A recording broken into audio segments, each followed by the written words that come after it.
vamos a retomarlo otra vez. Cómo el Señor enseña y cómo en esos tiempos bíblicos donde Cristo estuvo aquí en la tierra, mucha gente tenía, y como ahora también desafortunadamente, pues esa defensa de su propia filosofía, inteligencia, experiencia, que no es malo porque al final de cuentas todo eso también te enriquece a ti como persona y te ayuda también a tomar decisiones. Pero ¿cuántas veces no se defiende una enseñanza, una cuestión y que se mantiene ahí y que desafortunadamente pesa más la tradición, la costumbre que la propia razón, y sobre todo la de la palabra, que eso es muy importante? Y Cristo en su andar aquí en la tierra tuvo muchas diferencias, pero más allá de con las personas, era con la gente que tenía que transmitir las enseñanzas que estaban en la palabra, obviamente en ese tiempo de la manera en la que se encontraba, no como ahora la tenemos estructurada, obviamente, pero sí tuvo mucho esa batalla Cristo y sí tuvo mucho esa pelea con grupos como los fariseos, como los saduceos, como los escribas y como esas facciones que se iban formando y como lo veíamos en los estudios y en las predicaciones, pensamos que las divisiones y pensamos que las contiendas son nuevas y que tienen que ver con esta modernidad y con la posibilidad de un pensamiento mucho mayor. No es cierto. Desde los tiempos bíblicos hubo grupos que se formaron porque un grupo pensaba de una manera y que quizás era diferente al del otro, porque unos decían es que sí hay resurrección y otros decían no hay resurrección. Unos hablaban de unas costumbres y otros decían no, es que eso no. Y cada uno quizás tomaba su decisión. Por eso te digo que es importante todo ello y ver quién es en realidad nuestro maestro, porque nosotros cuando hagamos las obras van a ser el reflejo de la enseñanza de nuestro maestro. Y no hay vuelta de hoja, ¿eh? Cristo fue bien claro: por sus frutos los conoceréis. ¿Qué fruto necesitamos dar nosotros si somos discípulos de Cristo? Por eso la palabra de Dios es verdadera en ese sentido cuando habla Jesús mismo de la vid verdadera, cuando habla otros personajes en la palabra, hablan de la vid verdadera y que estamos insertos en ella. Cuando hay un injerto de una planta y se pone otra, ¿cuál es el resultado de este? Es la mezcla de unas cualidades de uno y de otro, formando uno bien diferente, con las cualidades de ambos para ser uno mucho mejor. Cristo es lo que pretende y busca en nosotros al habernos insertado en Él y estar precisamente injertados en esa vida verdadera.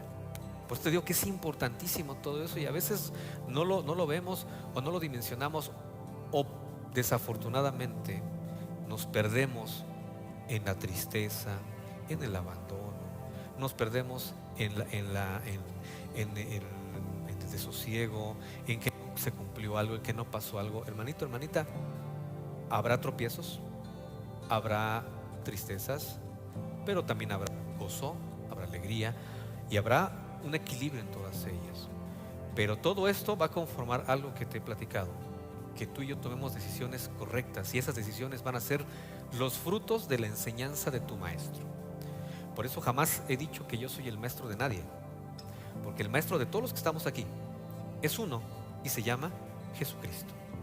Y a quien tenemos que reflejar en los frutos que demos, ¿a quién será? A Él. Porque si no, y Cristo lo dijo, vosotros sois de vuestro padre el diablo. ¿El hijo a quién se parece? Al padre, ¿no? Ahora dicen que abuelo, bueno, pues al final del día es parte de la misma genética y de la misma rama familiar, ¿no? Eso quiere decir que tiene rasgos de la propia familia. Por eso Cristo dijo, ustedes son de su padre el diablo, porque van a reflejar sus obras, van a reflejar sus frutos y van a dar testimonio conforme a las enseñanzas de Él. Los que son mis hijos tenemos que dar un testimonio bien diferente, frutos bien diferentes, que se parezcan ¿a quién? Pues a lo que ha enseñado Jesucristo como maestro. Por eso vamos a la palabra en el libro de Mateo capítulo 22 verso 34. Mateo 22, 34. Y le hemos estado repitiendo. Yo creo que el Señor lo que quiere es que nos quede bien claro y que entendamos que el maestro es Él y que los frutos que tenemos que dar son los que Él desea en nosotros y que tenemos que ser ese reflejo precisamente. Y lo que te decía, hombres y mujeres tomaron decisiones bíblicamente e históricamente en la Biblia y que fueron tajantes en muchos sentidos. Un ejemplo, Job. Job, cuando empieza a tener esas pruebas en él que Dios permite, su mujer le dice: ¿aún mantiene su integridad? Maldice a Dios y muere. Job dijo: no, ¿acaso solamente tendremos lo bueno de Dios? Dios dio, Dios quitó, sea bendito el nombre del Señor. Y mantuvo su integridad. Él tomó una decisión. Ahí esta mujer quería ser esa maestra y darle enseñanzas. Oye, pues mira cómo estás, ya mejor muérete, te conviene más morirte, sin saber que era una prueba de Dios, para que en ese proceso de prueba él lo conociera y se despojara de toda la contaminación doctrinal que había recibido Job y que era errónea con respecto a lo que era Dios mismo. Y tuvo que hacerle Dios todo eso y pasarlo por ese proceso. Pero ¿quién tomó la decisión de mantenerse íntegro? Aunque, si tú te das cuenta, dudó, hizo berrinche, maldijo, y lo que hizo como una reacción natural en la carne y humanamente. Pero al final, ¿a quién reflejó? A su maestro. Por eso, desde antes, si tú lo checas en la Biblia, en el libro de Job, ¿cómo lo ve Dios? ¿Cómo mira a Job? Hombre justo, recto, un varón perfecto delante de sus ojos. ¿Por qué eso lo vio? Porque sabía que las enseñanzas y el proceso al que le iba a llevar iban a ser el producto final. Tú y yo necesitamos hacer exactamente lo mismo. Hace rato cantábamos una alabanza, ¿no?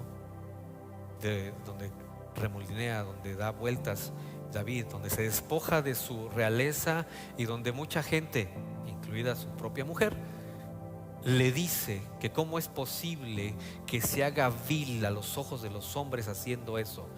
¿Cómo quedaba el rey? Y le dijo David: no sé tú, yo no sé los demás, pero por causa de él, si tú lo ves de esa manera, yo me voy a hacer más vil, porque yo sé por qué lo estoy haciendo. Y así hay muchos ejemplos en la Biblia, iglesia. Muchos ejemplos. ¿Qué necesitamos? Dejarnos llevar por la enseñanza y dejarnos llevar por el proceso que Dios tiene en cada uno de nosotros. ¿Para qué? Para que demos un fruto. Y ese fruto sea el reflejo no de nuestra carne, no de nuestra propia opinión, no.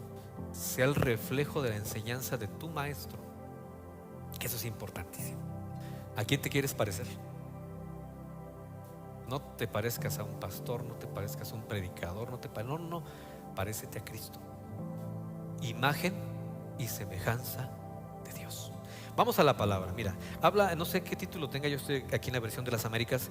El gran mandamiento dice aquí, no sé cómo diga el demás. El mandamiento más importante, hijo. ¿Es así como dice, hija? Igual. Entonces compartimos mucho, ¿no? Yo estoy en la de las Américas. Y si tú te acuerdas, hubo mandamientos que Dios le dio al pueblo. Y qué importantes son los mandamientos y las reglas. Y lo hemos visto. Es necesario que haya reglas, ¿no? Porque si no hubiera esas reglas, imagínate cómo sería el caos en el mundo y cómo sería esta cuestión. En todo vemos reglas, y eso lo platicaremos en otra enseñanza. Pero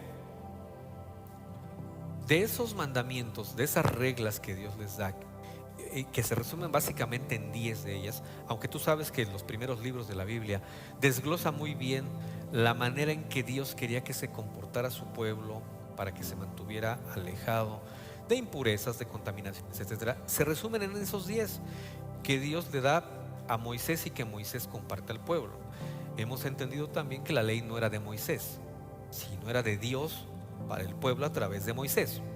Cuando entendemos también ese proceso ministerial, también nos despojamos de muchas cosas que nos pueden afectar y de cuántos egos hay precisamente en ese sentido, porque no era la ley de Moisés, era la ley de Dios para el pueblo a través del siervo del ministro, en este caso Moisés. Era el instrumento solamente, ¿no? Y entonces te acordarás de ellos. ¿Alguien se acuerda de esos 10 mandamientos que no es película? ¿Cuáles son? No es examen, no es examen. Pero a lo que voy es que inclusive en esto se genera polémica en las iglesias. Que si la ley de Dios y que si tenemos que seguirle, que maldito que esté bajo la ley, que si no la sigue. Y lo hemos estado discutiendo porque es necesario liberarnos de toda esa paja y de esa misma atadura que se nos ha impuesto por este tipo de doctrinas, que no ha sido por los maestros correctos, porque el maestro, te lo repito, es Cristo. Y Cristo lo resume muy bien aquí. Y Cristo a los que se creían maestros de la ley les dijo: es que ustedes no entienden lo que yo creé. Porque esta ley, ¿quién la dio? El Padre, el Hijo, el Espíritu Santo. Por eso es el arquitecto, el que diseñó las cosas. ¿Qué le iban a enseñar a Jesús? Pues nada, al contrario, tenían que aprender, ¿no creen? Y entonces este gran mandamiento empieza de esta manera que vamos a verlo ahorita. No como una enseñanza, sino como una lección hacia quien está preguntando. ¿Cuántas veces no preguntamos y le pedimos a Dios algo, pero lo hacemos de una manera tendenciosa? Como lo hicieron en este caso este grupo, y vamos a verlo un poquito más adelante, que habla precisamente de la resurrección, y que si unos creían y que si no creían, y ellos le preguntan. Si tú ves en el 22-23, habla de la pregunta de la resurrección. ¿Y cómo le hacen la pregunta de la resurrección? Nunca le dicen: y fíjate cómo es esto, porque ellos no querían una respuesta directa, temían la respuesta de Cristo. No le preguntaron: oye maestro, ¿existe la resurrección? Creo que es lo más común. O sea, si tú tienes una duda, ¿cómo la preguntas? Pues directo, ¿no? O sea, creo que es lo mejor para que tengas una respuesta directa. Lo más lógico, hubiera pensado yo, es: maestro, tú con tu conocimiento, ¿hay o no hay resurrección? Pero no preguntan eso, ¿eh? Lo hacen de una manera como diciéndole: vamos a llevarlo vamos a llevarlo por aquí, vamos, o sea, que solito se mate, como decimos acá, ¿no? Porque ellos, los fariseos, seduceos y todos los demás, tenían muchos: a ver, maestro, y dime si así y así y esto y lo otro. Pero, como dice Abel, no es solamente que quisieran la respuesta, sino querían conducir la respuesta a su conveniencia. Exacto.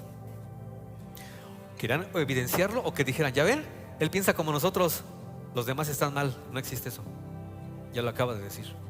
Y así le preguntaron del bautismo, y así le preguntaron de muchísimas cosas que enseñaba Cristo. Y si tú lees un poquito en el contexto aquí, lo que te estoy mencionando, le preguntan sobre la resurrección y le dicen a él, dice: a ver maestro, fíjate lo que dice en el 24. Moisés dijo: si alguno muere sin tener hijos, su hermano como pariente más cercano se casará con su mujer y levantará descendencia a su hermano. Ahora bien, había entre nosotros 7 hermanos, y el primero se casó y murió, no teniendo descendencia. Le dejó la mujer a su hermano. De igual manera también el segundo y el tercero hasta el séptimo. Después de todos, murió la mujer. Por tanto, en la resurrección, ¿del cuál de los 7 será mujer? Porque todos ellos la tuvieron. O sea, ¿no era más sencillo decirle: maestro, ¿hay o no hay resurrección?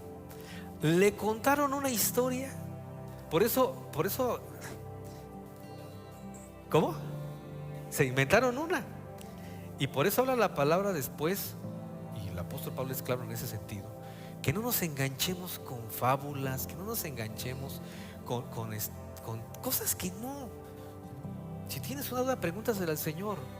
Y cuando te diga que no, es que no. Cuando te diga que sí, es que sí. Sencillo. Ellos no querían escuchar la respuesta de Cristo.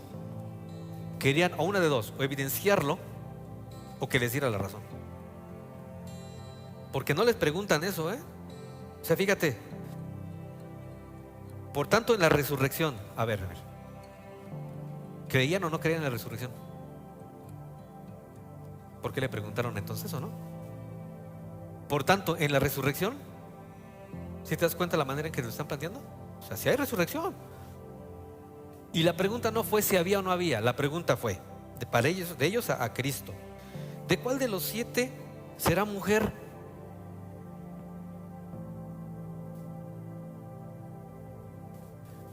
Te lo voy a poner así: hermanos, hermanas, ¿hay eternidad? Es una pregunta clara, ¿no? Y tiene solamente una respuesta. ¿Cuál es, iglesia? Pues sí, lo hemos aprendido. Si no, ¿para qué estamos aquí? Mejor vete a ver el fútbol, vete a ver una obra, pero como sabemos que hay eternidad y que necesitamos sembrar en ella, estamos aquí, ¿no? ¿Qué pregunta clara? Maestro, ¿hay resurrección? ¿Por qué no le preguntaron eso? Porque sabía que la respuesta de Cristo iba a ser un sí. Y ellos, como grupo, decían que no había resurrección. La pregunta de ellos no fue si estaban bien o estaban mal. La pregunta tenía una tendencia bien diferente. ¿De cuál de los 7 será mujer? No querían la verdad, tenían otra intención. Por eso Cristo les dice: es que ustedes no, ya hablaron de resurrección. ¿Hay resurrección? Claro que hay resurrección, pero la resurrección no va a ser como en la vida aquí. No va a ser como en el plano terrenal, que se casan y así. Sigue leyendo, mira. Pero Jesús respondió y les dijo en el 29: estáis equivocados por no comprender las escrituras ni el poder de... Ustedes no quieren saber si hay resurrección. Y lo peor, no quieren saber quién tiene el poder para resucitar a alguien de los muertos. No entienden, no entendemos en ocasiones, iglesia.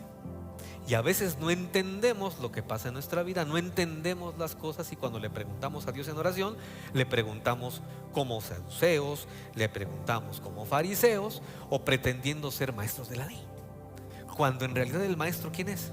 Cristo. ¿Y a quién le tenemos que preguntar de una manera clara? Pues Cristo. La pregunta que te hice hace rato: ¿hay eternidad? Sí. Oigan, hermanos, pero a ver, yo les quiero plantear una cosa. Mi abuelito hace muchos años, y así fueron esos cuates cuando le dijeron algo. ¿Por qué no preguntamos directo, no? ¿Sabes por qué? Porque la condición humana le da miedo a algo. Una respuesta contraria a su pensamiento y a su intención. Por eso ellos no le preguntaron si había o no había. ¿De quién será mujer en la resurrección esta persona? Qué absurdo. Y Cristo les dijo: no, mis amigos, no, por favor, ustedes están equivocados por no comprender las escrituras ni el poder de Dios. Hermanitos, hermanitas, comprendemos el poder de Dios, entendemos ese poder. A veces no lo dimensionamos, a veces no lo comprendemos. ¿Sabes por qué? Porque sale de todo contexto natural que tenemos nosotros como humanos, y nos es difícil comprenderlo, explicarlo y sobre todo entenderlo. Y ahí es donde empezamos a desviar las cosas, porque yo le puedo poner de mi cosecha, yo le puedo poner de una manera tendenciosa a una respuesta que puede provenir de Dios. Y eso es lo peligroso, lo que platicábamos en los estudios y lo que veíamos en las predicaciones, lo que habla el apóstol Pedro en su segunda carta, de los falsos maestros. No solamente los falsos profetas, sino de los falsos maestros, con enseñanzas torcidas, con malas intenciones. Porque esas enseñanzas, ¿qué crees? Cuando tú o yo necesitemos tomar una decisión, ¿de qué echamos mano para tomar una decisión? Ahora con los GPS, ¿no? Veo cómo conduce la gente, y tú ves como un carro va así y luego ¡pum! Porque le dijo el GPS que en la siguiente calle diera vuelta a la derecha, y la siguiente calle estaba a 5 metros, y ¡pum! Se meten. Y de verdad que cómo ha causado esos problemas los GPS. Y dirás: ¿qué tiene que ver esto, pastor? Sí, hermano, cuando tú escuchas una voz diferente para tomar decisiones, cuidado. Porque un conductor, ¿qué haría? Chin, ya me pasé. ¿Qué haces? Pues te vas a la siguiente calle con una circulación, te das vuelta y te regresas, ni modo. Pero como te dijo el GPS que era aquí y a la derecha, ¿qué hacen los conductores? Y velo, con permiso. O se bajan de un carril, es un corte de circulación. ¿Qué voz escuchamos cuando tomamos decisiones? Eso es importantísimo. No, siga 1500 metros. Faltan 1500 metros. Y después se reposiciona el GPS y te dice: en la siguiente calle de vuelta a la izquierda, y tú vas en el carril derecho. Y la vuelta está prohibida porque ya las vueltas izquierda y derecha no son continuas en México. A eso voy, iglesia. Tú y yo tendremos que tomar alguna decisión en la vida siempre. ¿A quién tienes que seguir? Jesús se los dijo de plano: ustedes están equivocados. ¿Y por qué están equivocados? porque no hicieron la pregunta correcta. Y no hicieron la pregunta correcta porque les dio miedo mi respuesta. Pero les digo, ¿cuál es? Mi respuesta no es que quieran entender o no la resurrección. La pregunta es, ustedes no quieren saber cuál es la verdad de Dios. Y por eso ustedes tergiversan las cosas. Por eso les dice, ustedes están mal porque no comprenden las escrituras, ni mucho menos algo importante: el poder de Dios. Yo te pregunto, ¿qué poder fue el que levantó a Cristo entre los muertos? ¿Cristo lo conocía o no? ¿Por qué no le preguntaron, oye maestro, ¿hay resurrección? Sí, sí hay resurrección. Oye, ¿y cómo resucita la gente? Yo hubiera preguntado. ¿No? ¿Cómo resucita la gente? La ciencia, la medicina y lo que tú me digas dice que no puede haberlo. No puede. Por eso me encanta la ciencia. Porque cuando llega al tope, ¿quién crees que aparece? Dios. Por eso me encanta la química. La química te explica muchas cosas, elementos, universos. Pero cuando llega al tope, ¿quién crees que entra al rescate? Mi Señor, que hizo los cielos y la tierra, que le puso reglas y que le puso leyes a todo, y que sabe todas las cosas. Ustedes están equivocados por una cosa: porque no entienden las escrituras y porque no conocen el poder de Dios. Y sigue diciendo, mira, porque en la resurrección ni se casan ni son dados en matrimonio, sino que son como los ángeles de Dios en el cielo. Y en cuanto a la resurrección de los muertos, ¿habéis leído lo que fue dicho por Dios cuando dijo? ¿Qué le respondió Cristo? ¿Le respondió de la mujer? ¿Le respondió de quién iba a ser el marido allá y quién se iba a turnar o quién iba? No. Les dijo, a ustedes les faltó valor para enfrentar su verdad y soportar su mentira. Yo les voy a contestar. Primero, ¿por qué están mal? Y se los dijo, porque no comprenden la escritura, ni mucho menos conocen el poder de Dios. Pero ¿qué creen? Ustedes no lo comprenden y no saben que hay un plano diferente que el plano que están viviendo aquí. Y todo lo queremos asociar a un plano, ¿qué, iglesia? Terrenal. No va a ser así, en un plano espiritual es bien diferente. Y ahí también tendremos que ser enseñados de una manera totalmente distinta.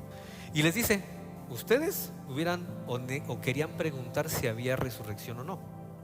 Esa era la pregunta. Dice, ¿no habéis leído?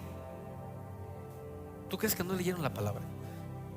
Esa gente sabía la palabra en ese tiempo, la Torah, de arriba abajo, de izquierda a derecha y de todos sentidos. La leían, la conocían, pero no la comprendían, no la entendían. Por eso es necesario que haya un maestro. ¿Te acuerdas del etíope eunuco? Le tuvo que poner el Señor un maestro, que fue ¿quién? Felipe. Y cuando le enseñó, aceptó, se bautizó y se fue a predicar la palabra a su pueblo. Cuando entendemos, cambia nuestra vida. Es importante esa transformación del conocimiento. El conocimiento es para transformar nuestra manera de pensar y por tanto de vivir. Y mira, dice el 32, yo soy el Dios de Abraham y el Dios de Isaac y el Dios de Jacob. Él no es Dios de muertos, sino de vivos. ¿Qué les respondió? ¿Su pregunta? La pregunta de ellos fue, ¿de quién va a ser mujer en la resurrección? Y Cristo les dijo, les voy a responder, sí hay resurrección. Y la resurrección es dada por el poder de mi Padre. Así que, dice, al oír esto, las multitudes se admiraban de su enseñanza, se admiraban. Las multitudes no sirven, ni son garantía de nada. Tú y yo tenemos que utilizarlas a nuestro favor. ¿Quién decidió? ¿La esposa de Job o Job mantener su integridad? ¿Quién decidió despojarse de su realeza y hacerse humilde y humillarse ante el Señor? ¿David o Mical? Y así te puedo poner ejemplos, bíblicamente hay muchísimos ejemplos. ¿Cómo decides tú y cómo decido yo? ¿Qué enseñanza? ¿Qué maestro tenemos? ¿La serpiente antigua o nuestro Padre Celestial? Y mira, llegando al 34, pero al oír los fariseos que Jesús había dejado callados a los seduceos, ¿qué hicieron? Éjele, ya ven, estaban mal. Los fariseos entendieron. ¿Y cómo crees que estaban los seduceos? ¿Cómo que estarían? Enojados, porque los exhibieron. No por aprender, O sea, Cristo les dio una enseñanza. ¿Y cómo reaccionaron los saduceos? Seguramente con enojo, hay que matarlo, está mal, hay demonio en él. ¿Y qué hicieron los fariseos? Hagan de cuenta como buenos mexicanos. Éjele, ya ven, se los dijimos. Mira, pero al oír los fariseos que Jesús había dejado callados a los saduceos, se agruparon. Y uno de ellos, intérprete de la ley, para ponerlo a prueba, le preguntó, dijo: ahora vamos nosotros. A ellos ya les dijo que están mal. Ahora, ¿cómo hermana? ¿Cómo preguntaban saduceos, fariseos, maestros de la ley? Con trampas, mañosamente. ¿Cómo dice esta versión, hijo?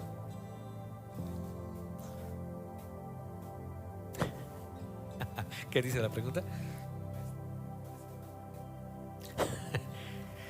¿A quién le dices maestro? ¿A quién te refieres tú como maestro? ¿Qué más? No solamente el de la escuela, Se te poncha una llanta, la cambias, vas a la vulcanizadora. Oiga, maestro, ¿qué cree? ¿Por qué le dices maestro? Porque tú o yo no tenemos el conocimiento ni la habilidad para poder hacer esa reparación. Y dices, pues es el maestro. Vas con el mecánico: oiga, maestro, se anda jaloneando el carro. Y el maestro le escanea, le pone, le sube. Ahí está, ¿qué era? Era esto. Dices, wow, el conocimiento es maestro. Por eso le decimos mucho eso, ¿no? Pero ellos no querían el conocimiento de Cristo. Ahora que decir, mira, ya les digo que están mal, ahora yo voy a tenderle una trampa para que yo lo evidencie. Pero fíjate cómo eran esas gentes y cómo sigue habiendo ese tipo de gentes ahora todavía, y sobre todo en la oración con la intimidad a Dios. ¿Qué le pregunta? Maestro, ¿cuál es el gran mandamiento de la ley? ¿Cuál fue el error del fariseo Que él no reconocía a Cristo como ¿qué? Sin saber que era el maestro de maestros, arquitecto de la ley. ¿Cuál es el más grande, maestro? Explícanos. Y él le dijo: amarás al Señor tu Dios con todo tu corazón y con toda tu alma y con toda tu mente. Este es el grande y el primer mandamiento. ¿Cómo dice la versión, hermano?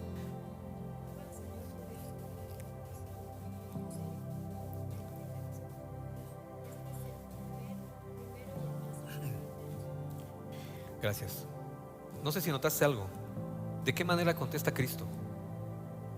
Primera persona, tercera persona, singular o plural. ¿Quién le preguntó?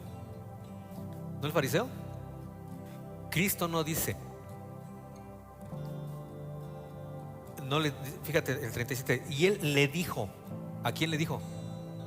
A quien le había preguntado. No le respondió a los fariseos, le respondió a quien le preguntó.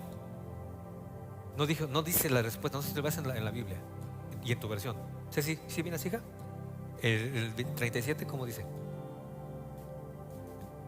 Jesús contestó. ¿A quién le contesta? Al que pregunta. Y dice aquí, y Jesús le dijo. ¿Cómo dice esta versión, hijo? Dije, ¿cómo? Y le respondió. No les respondió, no les dijo, no les enseñó. Clama a mí y yo te responderé y te mostraré cosas grandes y ocultas que tú no conoces. No que ustedes no conocen, ¿Quién le preguntó? El fariseo. ¿A quién le respondió? A él. A él le responde. Algo que tenemos sobre todo los mexicanos es que pensamos y eres tú solito. ¿Tú y cuántos más? Es parte también de nuestra naturaleza, y de la manera de inseguridad que tenemos inclusive para preguntar. Maestro, es que tenemos una duda. ¿Tenemos? Tú levantaste la mano, la duda la tienes tú. Y eso es cierto. Y a mí me costó el trabajo quitarme esa parte. Yo tenía mucho eso. Y a eso ya después de varias cositas, ya dije, sí es cierto. No, yo tengo una duda, yo tengo una pregunta. Yo. Pero ¿cómo generalmente decimos? Es que no entendemos. ¿Entendemos? Tú fuiste el que hablaste. Cristo le responde a quien le preguntó. ¿Vale? Y le dice esto: amarás al Señor. ¿Cómo dice esa versión, hermano?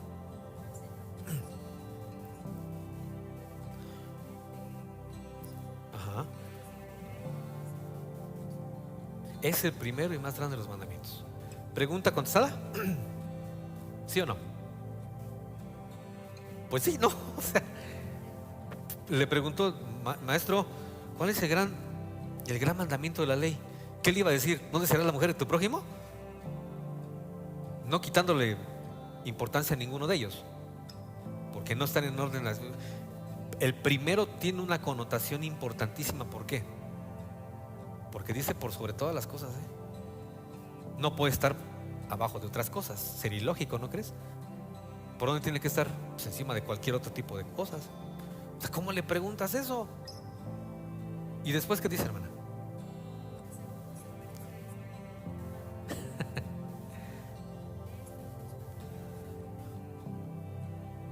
Y entonces, ¿le responde la pregunta, sí o no? Pero ¿con qué le responde la pregunta? Con una enseñanza. Hermanitos, ustedes que están, gracias a Dios aquí hay gente estudiada. ¿Tú qué aprendiste primero? En el conocimiento que hemos llevado. No te voy a preguntar, no, ni te voy a poner de prueba nada. No. ¿Qué aprendiste primero en la escuela? ¿Álgebra o cálculo? ¿Cuál? ¿Alguien aprendió cálculo primero y después álgebra? ¿Qué le respondió Cristo? A mí no me vengas con cosas. Si no entiendes la primera, ni la segunda, ni la tercera, ni la décima, es porque no entiendes la ley. Porque si no, sabrías que la ley depende una de otra. Y por eso la respuesta de Cristo, que era quizás obvia para muchos, se convierte en una enseñanza para otros. ¿Por qué? Porque le dice, ¿y el segundo? ¿Acaso la pregunta hablaba del segundo? ¿Cuál es el más grande mandamiento? ¿No? ¿Y le responde o no? ¿Sí o no? Pero ¿qué crees? Te voy a decir algo. Y el segundo es semejante a este. ¿Se parece el segundo? Dice el segundo, amarás a tu prójimo como a ti mismo. ¿Se parece? ¿Se rigurosamente en el enunciado se parece?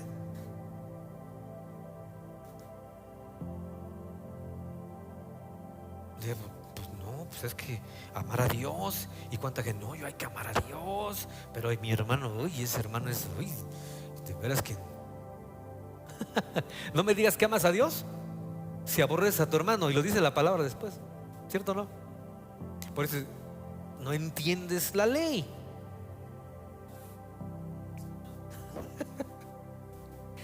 Entonces quiero que veas la enseñanza del Señor. Y es importantísimo eso, amada iglesia, porque nosotros decimos, ese pastor, ¿de quién estás aprendiendo? ¿De un seduceo? ¿De un fariseo? ¿O del maestro de maestros, que es Cristo? ¿A quién te pareces? ¿De quién eres discípulo? Porque ¿sabes en qué se va a reflejar? En el mueble que termines haciendo, en la joya que termines fabricando, o en el fruto que termines dando, porque no sabemos a qué injerto estamos nosotros metidos. Y a veces hay cristianos que están injertados no en la vid verdadera, sino están injertados en un ministerio, en un hombre o en una doctrina. ¿Dónde estaban injertados los seduceos? No hay resurrección, no hay resurrección. ¿Y qué hacían los fariseos? Sí hay. No estaban injertados en la ley, porque si no, hubieran comprendido lo que Cristo les enseñaba y lo que Cristo le respondió al fariseo. Dijo, es que tú no entiendes que la ley depende de una sola condición. ¿Cuál es, hermanos? Que se repiten los dos, y Cristo se los quiso demostrar. ¿El cuál, hermana? Amor. Y lo hemos visto, la ley tiene 3 pilares fundamentales. ¿Cuáles son? ¿Ya se les olvidó? Lo vimos hace como 2 semanas. ¿Cuáles son? Justicia y fe. ¿O no? ¿Y la fe para qué nos sirve? Mentira que la fe sirva para recibir. ¿Sabes para qué sirve la fe? Para dar fruto. La fe sirve para dar fruto. ¿Por qué? Porque esperas ¿en quién? En Cristo. ¿En quién estás esperando tú? Ay, Señor, por favor, que me llegue mi aguinaldo porque ya lo debo. ¿No? Y dice, ay, Dios mío, por favor. Y ya estás esperando que llegue en tu recibo, que llegue ahí. Espera en Jehová. Espera en el Señor y te va a salir una grata sorpresa que ni siquiera esperabas. Hermano, hermana, quiero que veas la enseñanza. Cristo es el maestro de excelencia. Y Cristo no juzga, sino responde. ¿Por qué? Porque Él sabe. O sea, le dijo, tú estás mal, ¿cómo crees? Estás loco, tú no sabes. No, le dijo, a ver esto, ven. ¿Sabes por qué estás mal? Porque tú no entiendes, uno, la escritura, y dos, el poder de Dios. Y se lo dijo a ese grupo, sale, ya está despachado. Y el otro dijo, oye maestro, es que mira, ¿cuál es el más grande? Pues el primer mandamiento que habla de esto y de esto y de que amarse al Señor con todo. Dice, pero ¿qué crees? No me puedes decir que ese es aislado si no amas a quién, a tu prójimo como a ti mismo. Y te aseguro que si le buscamos vamos a ir enlazando. Y el ingrediente que va a enlazar y que va a cohesionar todo eso, ¿qué crees que es? El amor. Y oye, hermano, hermana, ¿quién es el amor? No es el amor imposible que tienes y que no ha llegado a tu vida. No. ¿Quién es el amor? Dios es amor. Y hermanito, hermanita, te va a llegar tu príncipe azul, tu princesa dorada, no sé cómo. Espéralo. A lo mejor no es tan azul ni tan dorada, pero va a llegar. Va a llegar. Y cuando lo veas o la veas vas a decir, wow. ¿En serio? Sí, está bien guapo. Ay, está hermosa. ¿Qué lo transforma? ¿Qué lo cambia? El amor, iglesia. El amor lo puede todo, lo vence todo. Y el fruto del Espíritu Santo no es uno más que el ¿qué? Y Dios es el 40. De estos dos mandamientos depende toda la ley. ¿Y qué más? Y los profetas. Cuando hay una enseñanza sin amor, no es una enseñanza de Dios. Punto. Porque hasta la ley que Dios le dio a Moisés, el ingrediente principal que tenía, ¿cuál era?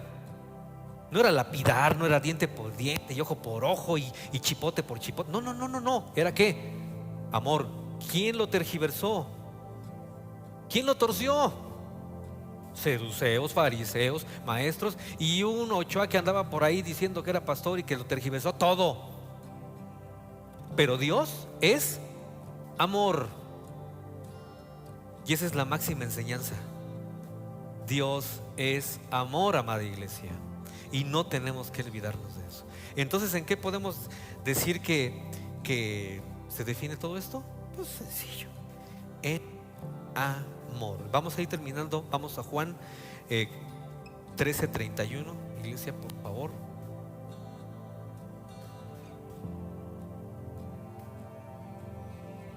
¿No quieres que tu maestro hoy te enseñe? ¿Qué necesitas que te enseñe el Señor?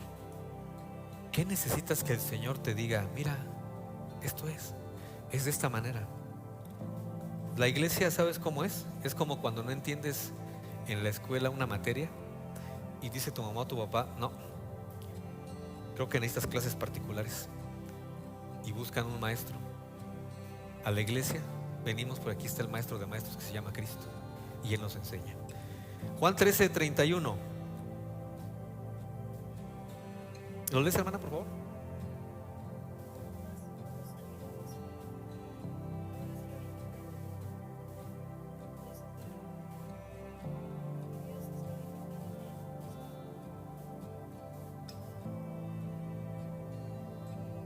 Chile, hasta el 35.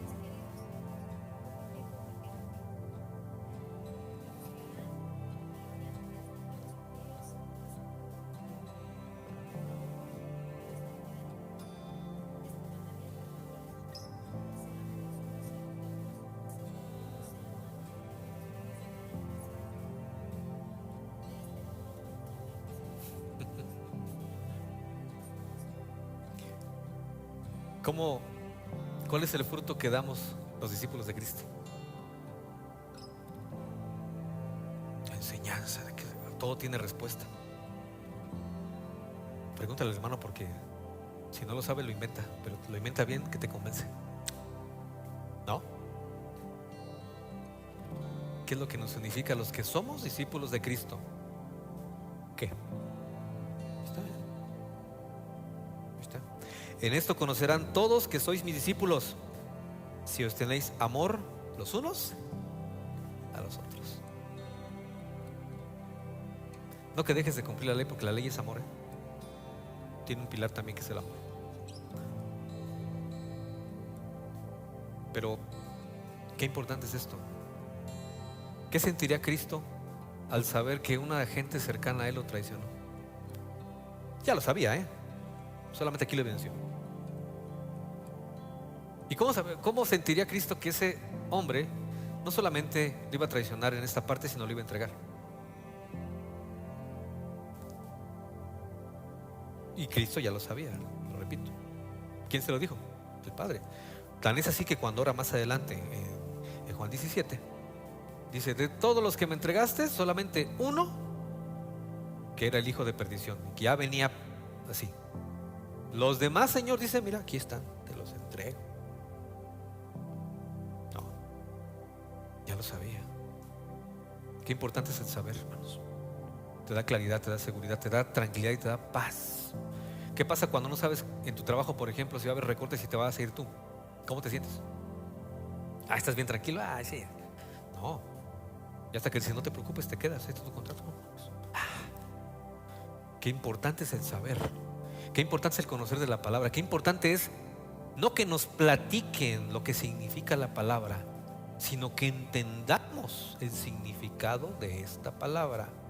¿Y sabes por qué? Porque esto va a ser clave. ¿En qué sentido? Porque la palabra también revela la personalidad de nuestro amado. Y de esa manera nos enamoramos más. Y de esa manera nos preparamos más. ¿Para qué? ¿Para tener más conocimiento? ¿Para lucirme con otros? ¿Para decir que esto? No. ¿Para qué? Para que nos preparemos y esperemos ¿a quién? A nuestro amado. Y digamos, como dice el libro de Cantar: ahí viene, esa es la voz de mi amado, lo escucho, ese es el perfume de mi amado, huele a él. De esa manera necesita la iglesia escogida el conocimiento para identificar ¿a quién? A su amado. Si no, ¿a quién va a identificar? ¿A un fariseo? ¿A un seduceo? ¿A un maestro de la ley? Muchos sí, ¿eh? Y créeme que muchos se van a perder con eso, porque se van a ir en pos de este tipo de enseñanzas y falsos maestros, como dijo el apóstol Pedro en su segunda carta. ¿A quién necesitamos identificar y conocer, iglesia? A Cristo. Ese es mi amado. Viene saltando sobre los montes, atisbando por las ventanas. Es Él, su voz, ya la reconocí. Su aroma, es su presencia, es Él. Iglesia, conozcamos a Cristo. La Biblia nos acerca ese conocimiento. Por eso habla aquí de esto, y Cristo no se amarga porque uno lo traicionó. Dice: no, Señor, si ya venía así, yo solamente cuidé de los que tú me dices que sabías que eran hijos tuyos, y los regreso y los entrego con integridad y con un conocimiento diferente. Vi el 33: hijitos, estaré con vosotros un poco más de tiempo, me buscaréis, y como dije a los judíos, ahora también les digo a ustedes. ¿Que ellos no eran judíos? ¿No? Así. Quiero que veas, judíos y ustedes. Así como se los dije a ellos, ahora quiero decirles algo también a ustedes, en una calidad diferente. ¿Te das cuenta? Vosotros sois mis discípulos. Ya no pueden ser mis discípulos, ahora tienen que ser mis amigos. Ellos son los judíos. Ya les hablé, es la multitud, ¿te das cuenta? Bien diferente. Enseñanza de multitud, enseñanza de discípulo, enseñanza de amigo. ¿Qué tiene que pasar la iglesia? Al siguiente nivel. ¿Enseñanza de qué? De esposa. Para estar preparada. ¿Y ataviada para quién? Para su amado. Y entonces les dice: a ustedes se los digo ahora, a donde yo voy, ustedes no pueden ir. ¿Por qué? que está medio, ¿por qué no pueden ir? ¿Por qué te imaginas que les dijo eso?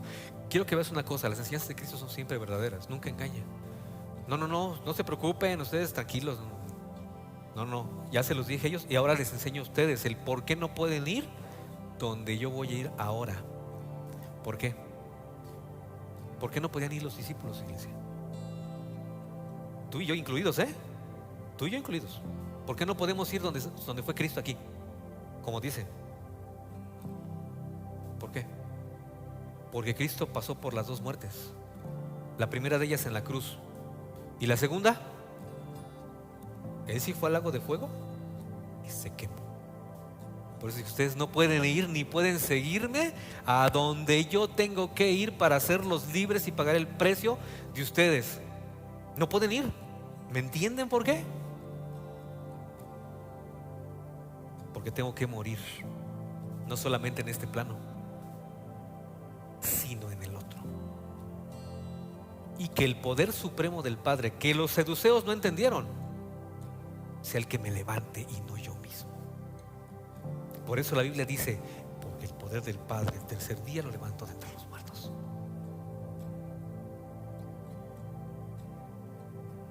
¿Entiendes, discípulo de Cristo? Esta no es enseñanza de hombre, enseñanza de Dios. A veces no podemos ir donde está el maestro. ¿Por qué? Porque el maestro tiene también una misión, como tú y yo la tenemos como discípulos, aquí en la tierra, prepararnos para hacer la amada de mi Señor. Y después dice ya, un mandamiento nuevo. ¿Quién tiene la autoridad para poner una ley nueva? ¿Quién está facultado para hacerlo, no? Ni siquiera en un país el presidente a lo mejor lo puede hacer de manera directa. A Dios gracias.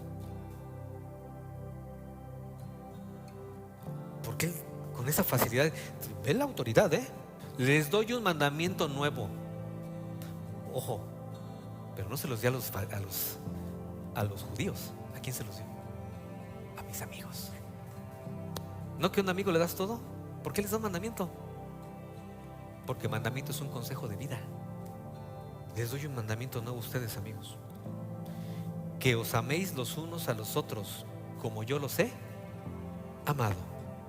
Así también los améis los unos a los otros. ¿Cómo identificamos a un hijo o una hija de Dios, hermano? No por la palomita, no por el pescadito, no por el... ¿Por qué? ¿Por qué, iglesia? Porque nos amamos los unos a los otros. Porque cumplimos el mandamiento directo ¿de quién? De Cristo, que no fue introducido en la ley que le dio a Moisés, sino que fue una orden directa hacia nosotros. Ámense los unos a nosotros. ¿Para qué?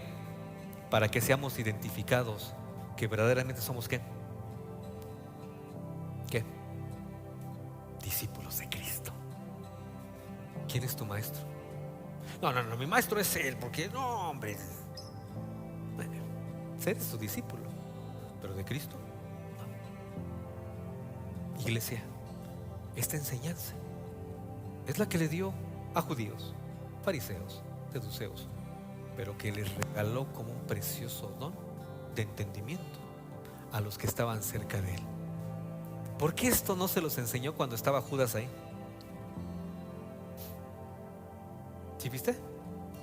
Judas ya se había identificado, ya se había exhibido y se había salido del aposento alto. Y cuando vio eso dijo: ya, ¿quedamos qué?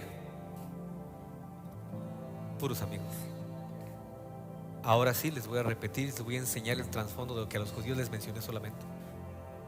Ustedes no pueden ir conmigo porque yo tengo que cumplir la ley y la encomienda que mi padre me dio. ¿Y saben cuál fue? Morir. Y confiar en su promesa que al tercer día Él me resucitaría. Los fariseos no querían saber si había o no resurrección.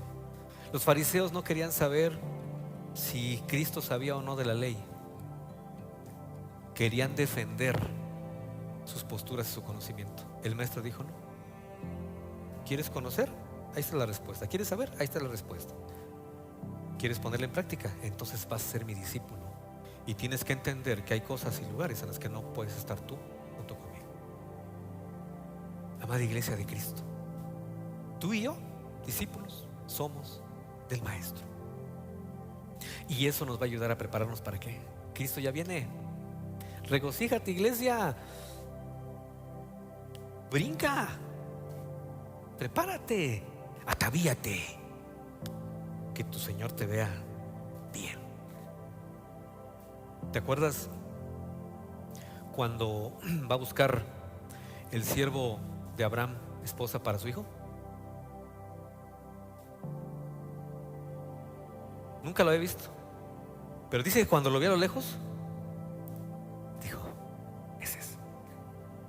¿Cómo lo identificó? ¿Cómo pudo saber que era él? Seguramente el siervo, durante el trayecto, le iba diciendo: mira, mi maestro es así, mi señor es así, es asado, semblante así, hasta. Se lo describió de tal manera que cuando ella lo vio y dijo: él es. Ese representa a la iglesia. ¿Y de quién estamos hablando? ¿De Isaac? ¿De quién representa? De Cristo. La iglesia va a saber que es su amado, porque la iglesia va a estar preparada. Aquí dejemos las cosas que van a pasar aquí. Por eso le digo, iglesia de Cristo, amor y restauración, no nos preparemos para quedarnos, sino para irnos con nuestro Señor. Y que esa enseñanza sea la que perdure. Y sobre todo, que toda enseñanza que recibas o escuches en cualquier lugar o por cualquier boca, que no lleve el ingrediente del amor, no es de Dios. Y es una enseñanza de hombre, como lo hemos visto aquí. Confía en el Señor, porque el Señor siempre estará con nosotros. Tú y yo sí conocemos la Escritura, pero sobre todo conocemos el poder de Dios. ¿Y sabes dónde está? En tu corazón, en tu vida.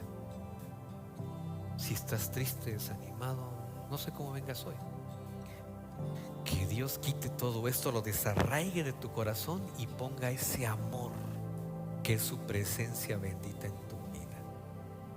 Y lo que anhelas,